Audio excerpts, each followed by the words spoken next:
Ang kahirapan ay may pansin na tampok, mahilig itong marinig ang sarili. Gusto niya ng walang katapusang mga pagbibigay, katwiran, ng lamurias at mahabang talumpati tungkol sa kung bakit walang gumagana. Ang kasaganaan ay kumikilos sa katahimikan. Hindi ito nawala sa mga salita, ngunit nagbabago ng enerhiya sa konkretong pagkilos. Ang pangunahing pagkakaiba na ito ay tinutukoy nito ang kapalaran ng bawat isa. Ang ilang mga pag-aaksaya ng mga taon sa walang laman na pag-uusap, habang ang iba ay nagtatanim ng lakas sa katahimikan upang makabuo ng isang bagay na tunay. Kung nais mong baguhin ang iyong buhay, itigil ang pagpapalit ng paggalaw sa mga salita. Sa halip na makinig sa mga pangako ng iba, simulang obserbahan ang iyong sariling mga aksyon. Ang totoong pagbabagong anyo ay hindi nagmula sa ingay, ngunit mula sa praktikal na karunungan na inilalapat sa araw-araw na buhay. Bakit ang ilang mga tao, kahit na alam ang daang mga paraan upang umunlad, manatiling natigil sa kakulangan? Habang ang iba, na walang pag-aalsa, sumulong at lumikha ng mga resulta. Ang sagot ay nasa focus, ang dating naubusan ng mga salita, ang mga segundo ay tumutok ang kanilang enerhiya sa kung ano ang talagang gumagawa ng mga prutas. Ang mga salita ay tulad ng mga buto. Kung itinapon sa hangin nang walang layunin, walang bukal. Ngunit kapag ang isang solong binhi ay maingat na nakatanim, tahimik na natubig at matyagang nilinang, ito ay nagiging isang malabay na puno. Isipin ang isang lumang merkado sa isang maliit na bayan.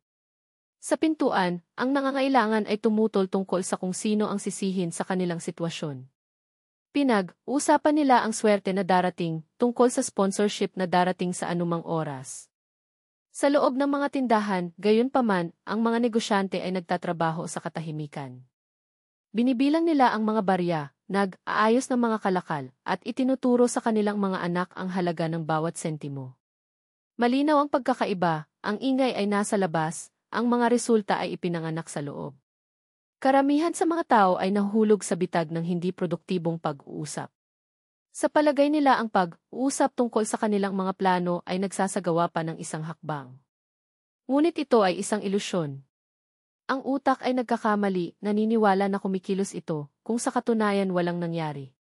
Tinawag ito ng psikologo na si Daniel Kahneman na bitag ng hangarin, ang mga mabilis na salita ay nagpapalitan ng mabagal at pareho na pagkilos.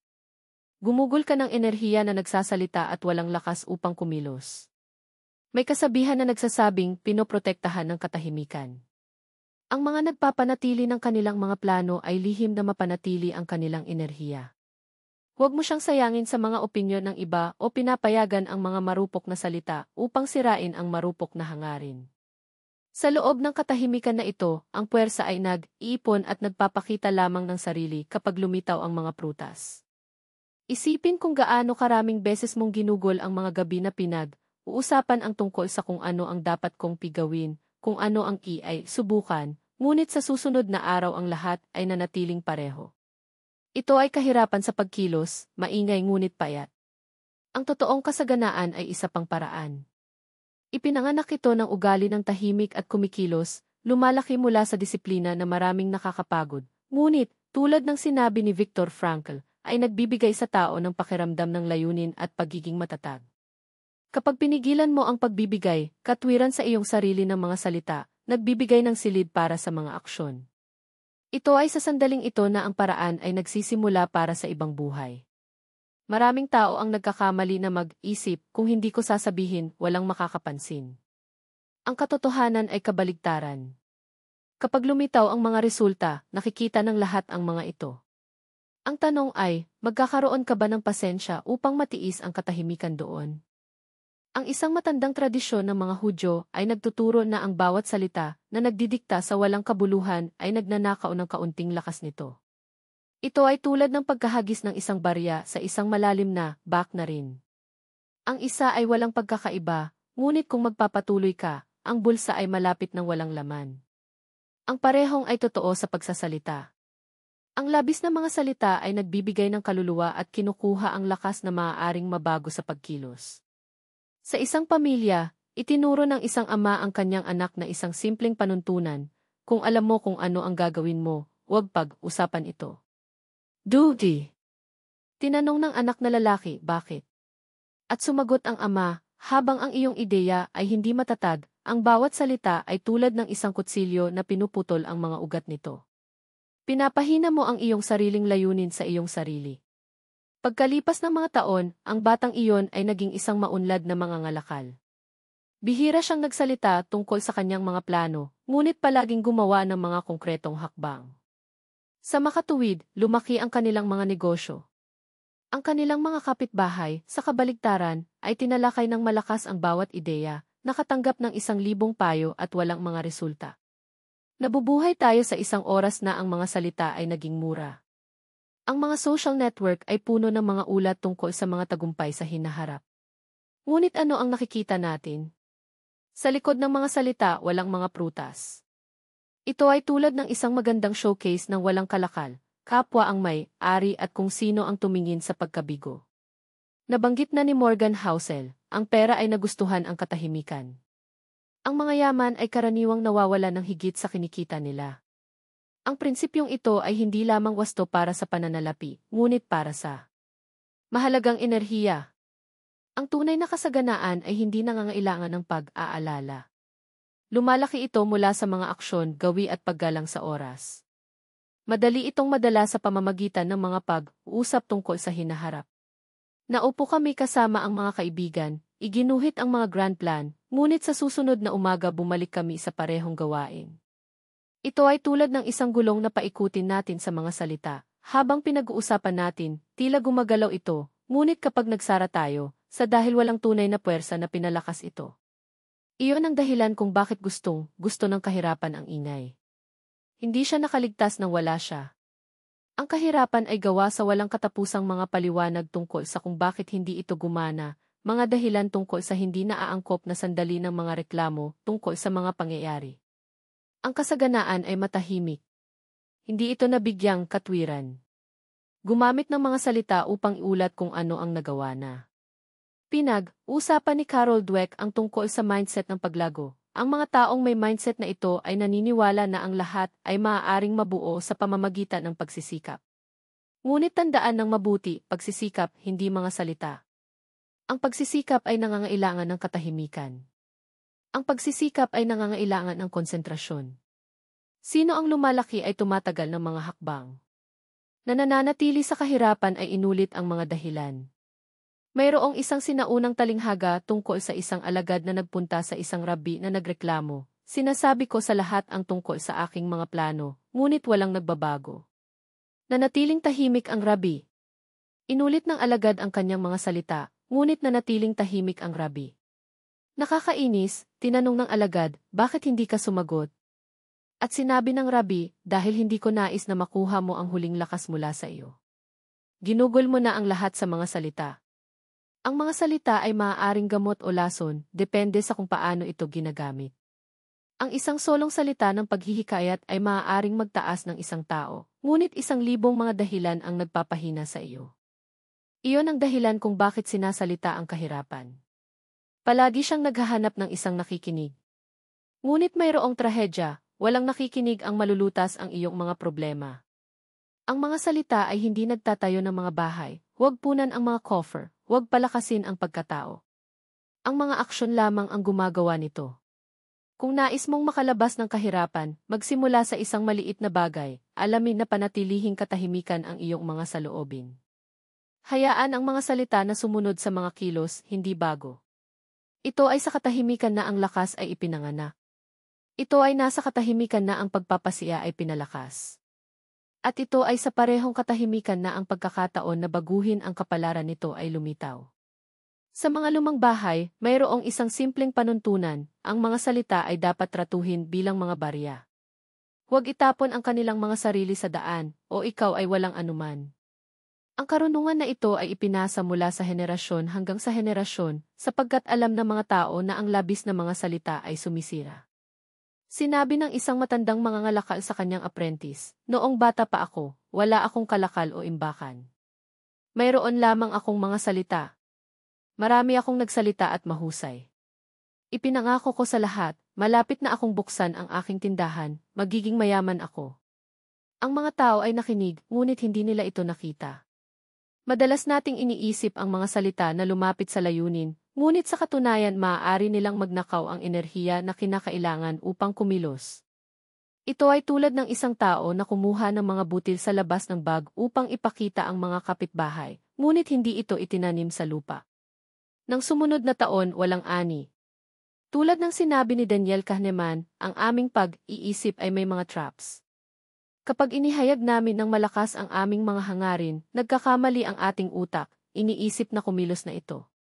Ngunit ang tunay na pagkilos ay nangangailangan ng higit pa, nangangailangan ito ng katahimikan, focus at pagtitiyaga. Kumbinsido ang isip na tapos na ang trabaho. Nakaramdam kami ng kaunting kasiyahan, kahit na ang resulta ay hindi pa umiiral. At mayroong malaking pagkakamali. Ang mga salita ay nagbibigay sa amin ng ilusyon ng pananakop, ngunit ang katotohanan ay nananatiling walang laman. Iyon ang dahilan kung bakit maingay ang kahirapan, sumisigaw ito upang takpan ang kawalang kasiyahan. Ang kayamanan, sa kabaligtaran, ay tahimik.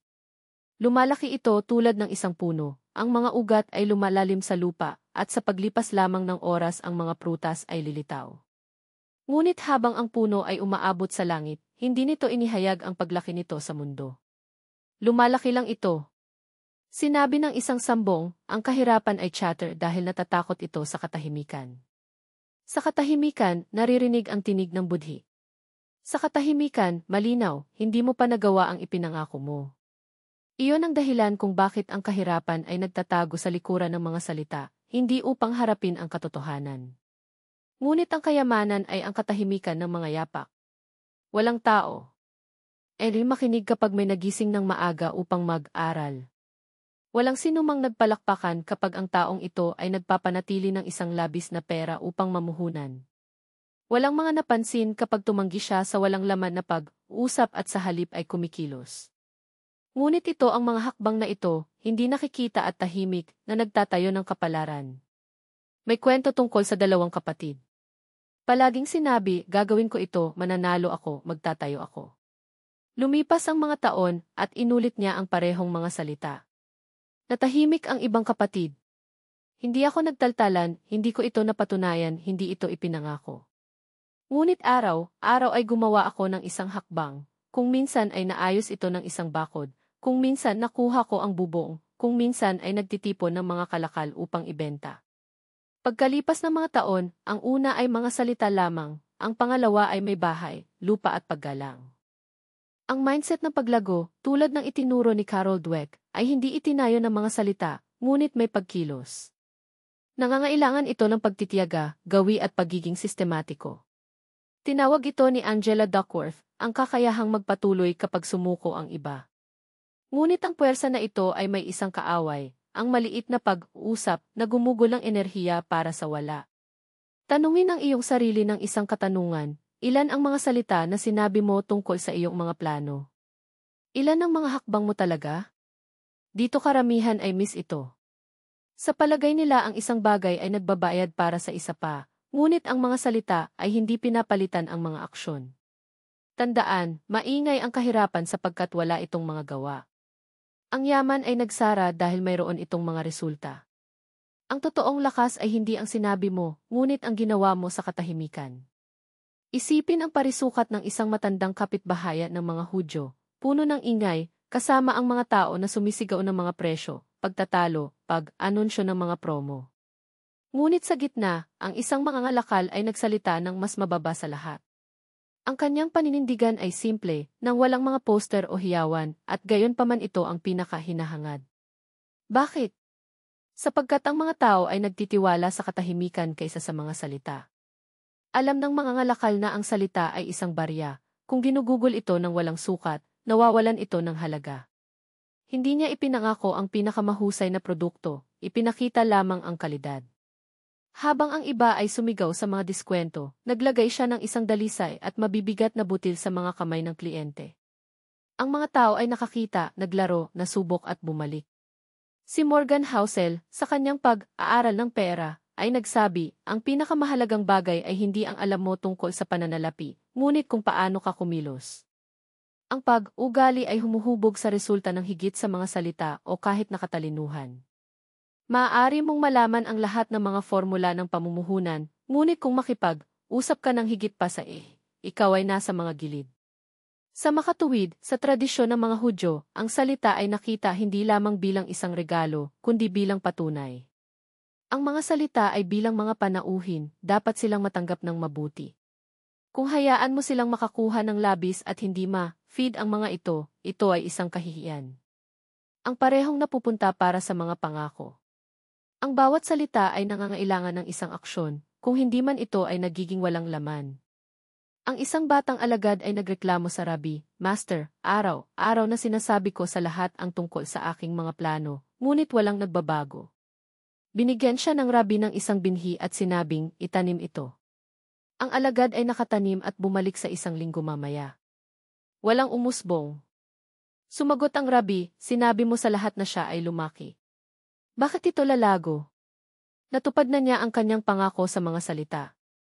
Pagkaraan lamang ng mga buwan, nang tahimik ang alagad at natubig ang lupa ng walang pag-aalala, lumitaw ang usbong. Ito ang bitag ni Kahneman, ang utak ay kasiyahan na marinig ang kanyang sariling mga salita at hindi hiniling ang resulta. Si Greg McKeown, akda ng kahalagahan, ay nagturo ng mas kaunti, ngunit mas mahusay na prinsipyo. Nalalapat din ito sa mga salita, mas kaunting mga salita, higit na lakas, mas kaunting mga pangako, higit na kumpiyansa, mas kaunting ingay, mas maraming pagkilos. Isipin na ang iyong mga salita ay gulong ng isang kariton.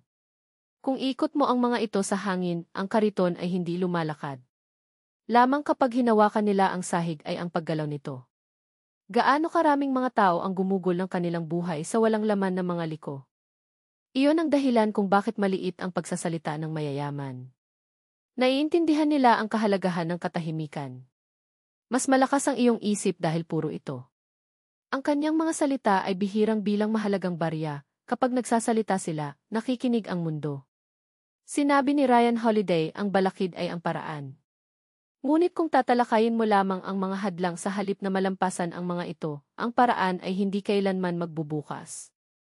Ang isang malakas na pag-iisip ay nagsasara at naghahanap ng mga solusyon. Ang isang mahina na pag-iisip ay nagsasalita at naghahanap ng mga dahilan. Ito ay kung saan ang karamihan ay nawawala ang kanilang swerte. Nagsasalita siya kung kailan siya dapat kumilos, gumawa ng ingay kapag dapat siyang magsara, mag-chat kung kailan siya dapat mag-focus. Ang oras ay dumadaloy tulad ng tubig sa pagitan ng mga daliri. Tandaan, gusto ng kahirapan ang mga pag-uusap dahil wala silang gastos.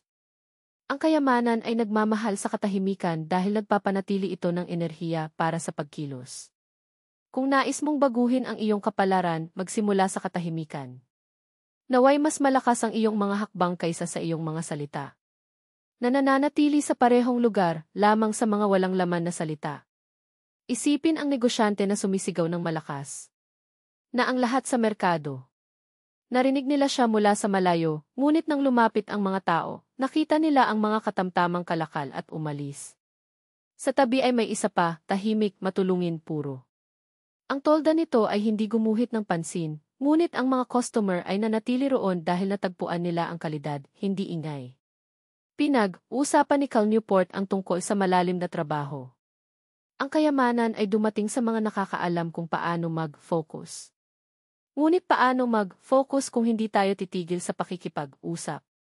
Ang bawat hindi kinakailangang salita ay nagnanakaw ng pansin, at ang pansin ay ang pinakamahalagang pera sa modernong mundo. Nabanggit ni Naval Ravikant, ang kayamanan ay nilikha sa pamamagitan ng tiyak na kaalaman at kasanayan na naipon sa mga nakaraang taon. Hindi sila nagmula sa mga pag-uusap, ngunit mula sa pagsasanay. Ang katahimikan ay ang puwang upang malaman. Ang mga salita ay ang puwang para sa self-delusion. Sa bawat isa ay darating ang oras ng pagpili, pagsasalita o paggawa. Karamihan sa mga pipili ang magsalita dahil mas madali ito. Sa makatuwid, ang karamihan ay nananatiling mahirap. Pinipili ng minorya na tumahimik at magtrabaho. Ang mga taong ito ay naging mayaman. Narito ang kabalintunaan, ang kahirapan ay chatter dahil wala itong maipakita. Ang yaman ay nag-shot dahil hindi ito nangangailangan ng mga salita, nahanap niya ang kanyang sarili. Kapag pumasok ka sa bahay ng isang maunlad na tao, natanggap ito sa pamamagitan ng pagkakasunod, katahimikan at kumpiyansa. Hindi niya kailangang ipaliwanag na mayroon siyang pera. Lahat ay nagsasalita para sa iyong sarili. Alalahanin, ang mga salita ay maaaring mga buto, ngunit magbubunga lamang kapag nakatanim sa lupain ng mga kilos. Ang natitira ay alikabok na dinala ng hangin. Mayroong isang banayad na detalye na marami ang hindi pinapansin. Ang mga salita ay hindi lamang enerhiya, responsibilidad din sila. Kapag sinabi mo ang isang bagay, ang universo ay nagtatala bilang isang utang. Kung walang aksyon, ang utang ay nakabinbin. Sa paglipas ng panahon, lumalaki ang timbang na ito at nakakaramdam ka ng pagod kahit na may nagawa ka. Sumulat si Morgan Housel tungkol sa mga prinsipyo ng pag-uugali ng pera. Ang pinaka-mapanganib ay ang mabuhay sa mga ilusyon. Ang mga tao ay gumugol ng mas maraming oras sa pakikipag-usap tungkol sa hinaharap kaysa sa pagtatrabaho sa kasalukuyan. Ito ay tulad ng pagkuha ng pautang na hindi nila mababayaran. Ang interes ng utang na ito ay pagkakasala at kawalan ng lakas. Isang simpleng halimbawa, ang isang binata ay nangangarap na simulan ang kanyang sariling negosyo. Tuwing gabi, ay nagsasabi sa mga kaibigan kung gaano kalaki ang magiging, paano magtatayo ng isang tindahan, paano maglalakbay. Ngunit sa halip na save at matuto ang bapor, gumugol ang oras sa mga pag-uusap at pagkagambala. Lumipas ang mga taon at nasa parehong lugar pa rin siya. Ang kanyang mga salita ay nawalan ng halaga. Isa pang magkakaibang kilos, hindi ito nakikipag-usap sa sinuman. Gumising lamang ng isang oras ng mas maaga at magtrabaho. Pinapanatili nito ang maliit na halaga, pag-aaral sa merkado, naghahanap ng mga pagkakataon.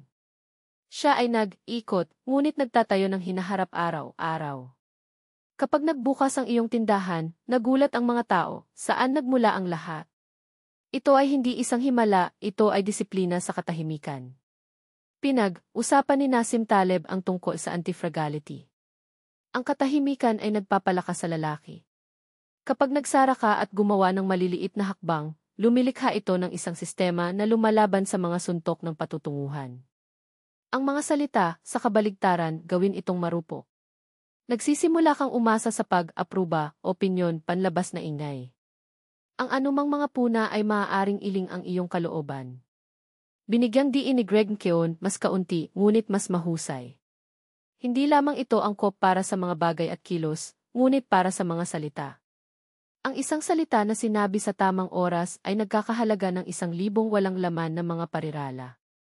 Ang kahirapan ay nagsasalita ng non-stop, ang yaman ay nagsasalita ng kaunti, ngunit ang bawat salita ay may timbang na ginto. Itinuro ng Stoics, ang balakid ay ang paraan. Ang katahimikan ay tumutulong upang i-cross ito. Kapag tumahimik ang tao, naririnig niya ang kanyang hininga, ang kanyang mga iniisip, ang kanyang budhi. Kapag nagsasalita ito nang hindi tumitigil, naririnig lamang nito ang ingay, at sa ingay na ito ay nagtutulak sa panloob na lakas nito. Napansin mo ba yun? Ang mga nagsasalita ng karamihan ng pera, karaniwang wala ito. Ang mga taong tumahimik ay biglang naging isa kung kanino darating ang mga oportunidad. Para bang pinili ng pera sa mga naglilingkod. Mahilig siya sa katahimikan at kinamumuhian ang pagkabalisa. Sa makatuwid, sa tradisyon ng mga Hudyo, pinahahalagahan ang kasanayan ng wika. Natuto ang tao na magsalita lamang kung kinakailangan. Ang natitirang oras ay nagpapanatili ng lakas sa loob mo. Lumilikha ito ng isang natatanging kapaligiran, sa tabi mo may kalmado, seguridad, kumpiyansa. Ang iyong swerte ay hindi nagbabago kapag nagsasalita ka, ngunit kapag tumigil ka sa pag-aaksaya ng mga salita. Ang bawat salita ay isang barya. Kung itatapon mo ang mga ito sa hangin, sa pagtatapos ng iyong buhay magkakaroon ka ng walang laman ng mga kamay. Kung pinapanatili mo at gagamitin mo ang mga ito ng matalino, makakaipon ka ng tunay na kayamanan. May isa pang kadahilanan kung bakit mahal ng kahirapan ang labis na pag-uusap, ang takot na hindi mapapansin. Natatakot ang tao na kung siya ay tumahimik, walang makakapansin sa kanya, ang kanyang mga ideya ay mamamatay, ang kanyang mga pagsisikap ay hindi papansinin. Ngunit may pagkakamali. Ang mga tunay na resulta ay mas malakas ang pagsasalita, kaysa sa anumang pagsasalita. Tandaan ang isang simpleng kwento, isang alagad ang nagreklamo sa Panginoon, walang nakakarinig sa akin. Nagsasalita ako Intonation tungkol sa kung ano ang dapat gawin ng mga tao, ngunit hindi sila nagbabago. Sagot ng guro, itigil ang pakikipag-usap. Gawin. Kapag nagbago ang iyong buhay, tatanungin nila kung paano mo ito nakuha. Sa pangungusap na ito ay ang lahat ng kakanyahan. Ang mga tao ay sumusunod sa mga halimbawa, hindi mga salita. Binalaan ni Kahneman ang mga bitag ng mga pagpapasya. Pinahahalagahan namin ang kapangyarihan ng mga salita at maliit na katahimikan. Sa palagay namin na kapag nag-verbalizing ng isang intensyon, nagiging mas totoo ito. Ngunit sa katunayan, ang utak ay tumatanggap ng isang maling signal. Ito ay nagawa at nawalan tayo ng enerhiya sa walang bisa. Pinoprotektahan tayo ng katahimikan mula sa bitag na ito. Itinuturo ng karunungan ng mga Hudyo, kapag nagsara ka, naririnig mo hindi lamang ang iyong sarili, kundi sa iba. Ang mga hindi nakakagambala, nakakakuha ng kaalaman. Sino ang nakikinig, lumalaki ng mas mabilis. Narito ang mindset ng paglago, kung saan nagsalita si Carol Dweck. Ang isang mayamang kaisipan ay hindi naghahangad na lumiwanag sa mga salita, naghahanap ng mga pagkakataon upang matuto. Isang halimbawa araw-araw, sa isang pangkat, mayroong isang tao na palaging nagsasalita ng malakas. Nagkaroon sila ng isang opinyon sa lahat, sila ay nagtalo, napatunayan ang kanilang punto, ngunit walang sineryoso sa kanya. Ang isa pa, sa parehong pangkat, ay nagsalita ng kaunti. Nang buksan niya ang kanyang bibig, lahat ay tahimik na makarinig. Ang kanyang mga salita ay may timbang dahil nagmula sila sa pagsasanay at pagmamasid. Itinampok ni Angela Duckworth ang lakas ng tiyaga. Ang katahimikan ay tumutulong upang mapanatili ang enerhiya para sa mahabang paglalakbay. Sino ang nabibigyang katwiran sa mga salita araw-araw, mabilis na nasusunog? Ang mga nagpapanatili ng kanilang mga pagsisikap sa loob ng kanilang sarili ay nagtipon ng lakas. Ang iyong enerhiya ay dumadaloy sa pagkilos, hindi sa mga pag-uusap. Itinuro ni Viktor Frankl na makahanap ng kahulugan kahit na sa pinakamasamang kalagayan. Pinapayagan ng katahimikan na makita ang lalim. Sa loob nito, naririnig mo ang tinig na nagsasabi kung bakit sulit na sundin. Ang mga matataas na salita ay nalulunod lamang sa tinig na ito. Ang kahulugan ay ipinanganak sa katahimikan at pagkatapos ay nagiging aksyon. Ang katahimikan ay isang anyo ng kahalagahan, ang pagpili na tanggihan ang labis na pagtuon sa kung ano ang mahalaga. Sa isang mundo kung saan sumisigaw ang lahat, ang pag-shut up ay isang luho at iyon ang nagpapalakas sa isip at ginagawang mas matatag ang kapalaran. Sa makatuwid, ang tradisyon ng mga Hudyo ay pinahahalagahan ang mga break. Ang Shabbat ay hindi lamang pahinga, ito ay ang sining ng paghinto, ng pakikinig sa katahimikan. Sa kawalang kasiyahan na ito, ipinanganak ang lakas. Alam ng mga mayayamang kaluluwa kung paano pahalagahan ang katahimikan. Ang mga mahihirap na kaluluwa ay natatakot sa kanya. At ito ay kung paano mo itinatayo ang mga nagtatayo mula sa mga nangangarap lamang. Ang gitnang konklusyon ay ito, hindi mo na mapapahamak ang iyong sarili kapag natututo na patahimikin kung saan ka nag-uusap dati, kapag nagpapalitan ka ng mga paliwanag para sa pagpapatupad. Kapag ang bawat salita ay nagiging isang aksyon at bawat katahimikan, ang paghahanda para sa isang tiyak na hakbang. Ngayon, pag-isahin natin ang lahat sa isang prinsipyo. Nagsasalita ang kahirapan sapagkat wala itong maipakita. Ang yaman ay tahimik dahil ang kanyang mga gawa ay sumisigaw para sa kanya. Ang mga salita ay maaaring mga buto na nagdadala ng mga prutas o damo na sumuso sa iyong enerhiya. Araw-araw pipiliin mo kung ano ang itatanim. Napapansin namin ang mga malinaw na pattern. Una, walang laman na pag-uusap na walang laman na kapalaran. Pangalawa, ang katahimikan ay nag-iipon ng lakas at pinipigilan ang mga traps. Pangatlo, ang tunay na paglaki ay ipinanganak ng aksyon, hindi nangangako. Pang-apat, ang kapangyarihan ng salita ay nagpapakita lamang ng sarili kapag ito ay bihirang at makabuluhan. Ang iyong isip ay nagpayaman kapag natutunan mong paghiwalayin ang ingay mula sa mga mahahalagang. Narito ang prinsipyo ng Cal Newport, malalim na trabaho. Ang katahimikan ay ang pintuan ng lalim. Kung walang mga abala, ipinanganak ang kaliwanagan. At ito ay kaliwanagan, hindi pagkakataon, na tumutukoy kung ikaw ay mahirap o mayaman, hindi lamang sa mga kalakal, kundi sa espiritu. Tulad ng naalala ni Ryan Holiday, ang balakid ay ang paraan. Ang katahimikan ay maaaring maging mahirap, lalo na kung ang chatter ay naging ugali. Ngunit tiyak na ang paghihirap na ito na nakakalimutan ang paraan. Sa tuwing may hawak ka ng isang salita na walang magbabago, pinapalakas nito ang kakanyahan nito. Isang minimum na plano para sa ngayon. Subukan ang isang oras ng ganap na katahimikan. Huwag magsalita, huwag sumulat, tandaan lamang ang iyong sarili at ang mundo. 2. Alalahanin ang 3 sandali ngayon nang magsalita siya ng sobra. Isulat ang mga ito at sumasalamin, paano magiging mas malakas ang katahimikan.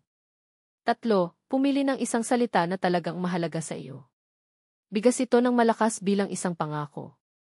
4. Gumawa ng isang maliit na aksyon na nagpapatunay sa salitang iyon. Handa na! Ang mga hakbang na ito ay tumatagal ng mas mababa sa 1 oras, ngunit ibubunyag ang pagkakaiba. Ang katahimikan ay hindi walang laman, bumubuo ito ng lakas. At ang salita ay sinabi sa tamang oras ay nagiging isang aksyon na muling pagsulat ng kapalaran. Alalahanin ang karunungan ng mga Hudyo, maingay ang kahirapan, ang kayamanan, tahimik. Kung nais mong baguhin ang iyong buhay, magsimula sa pamamagitan ng disarming kahirapan, kunin ito ang iyong paboritong sandata, ang pag-uusap. Ibalik ang kapangyarihan ng katahimikan. Dito ipinanganak ang kuta ng espiritu at ang yaman ng ang isipan. Hindi ka mahina, nakalimutan lang niya ang lakas ng disiplina at layunin. Bawiin mo ito. Nawa ang iyong mga salita ay timbangin ang higit pa sa ginto, at ang iyong katahimikan ang iyong pinakadakilang kaalyado.